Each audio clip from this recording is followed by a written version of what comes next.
8 horas e 11 minutos para a gente analisar, então, esses aspectos do Conselho da Paz, entender o que está por trás dessa iniciativa de Donald Trump. A gente conversa agora com a professora Beatriz Gomes, analista política e comentarista de geopolítica.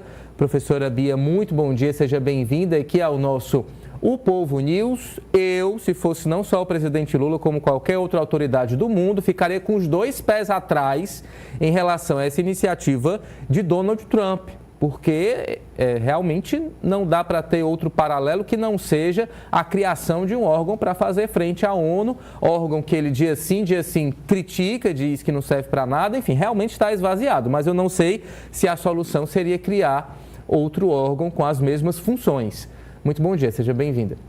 Bom dia, Ítalo. Sim, acho que a grande questão, o grande ponto é o esvaziamento da ONU ocorre exatamente por causa do governo americano, né? O governo americano é o grande responsável pelo esvaziamento da ONU, até porque ele tem o poder de veto e ele atrapalha muito o trabalho do Conselho de Segurança. Então, esse esvaziamento da ONU já era, sim, um objetivo do Trump. Ele falava muito no primeiro governo que a ONU era desnecessária.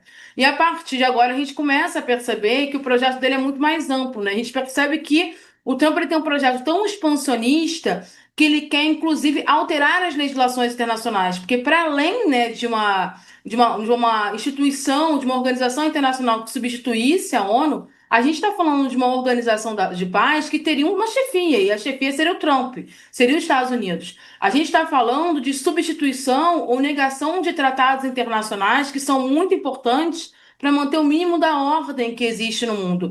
Então, o que a gente percebe nessa atitude do Trump vai para além da questão da ONU, né? Vai por uma tentativa de alterar o direito internacional, alterar uma série de questões sobre soberania, sobre autodeterminação dos povos, coisas que já estão estabelecidas na Carta da ONU, direito internacional, nos tratados internacionais, e a partir da morte do maior órgão multilateral do mundo, com uma substituição por um órgão que teria um dono, você teria uma reorganização mundial muito negativa. Seria um retrocesso de 300, 400 anos, onde o mundo teria um xerife. Essa que é a realidade. O Trump ele não quer só, né, mandar em vários países e invadir países quando ele bem entender. Ele quer ter poder sobre o mundo. E ele já entendeu que ele poderia ter poder sobre o mundo se ele dominar uma organização internacional que não seria multilateral.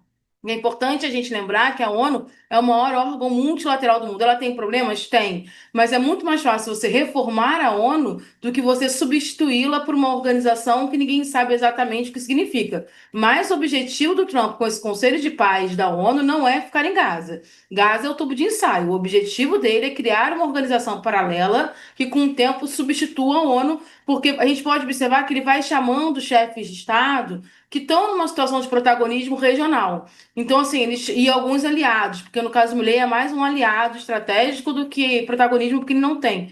Mas você vê que ele chama o Lula, ele chama o Erdogan da Turquia, que tem sido um player muito importante na região. Ele convidou o Putin. Então, assim, é muito complexo, né? É como se ele estivesse tentando criar um novo Conselho de Segurança, só que só ele manda nesse Conselho de Segurança Internacional. É isso, é Donald Trump aí reforçando que realmente quer ser o dono do mundo. Professora Bia, outro ponto importante.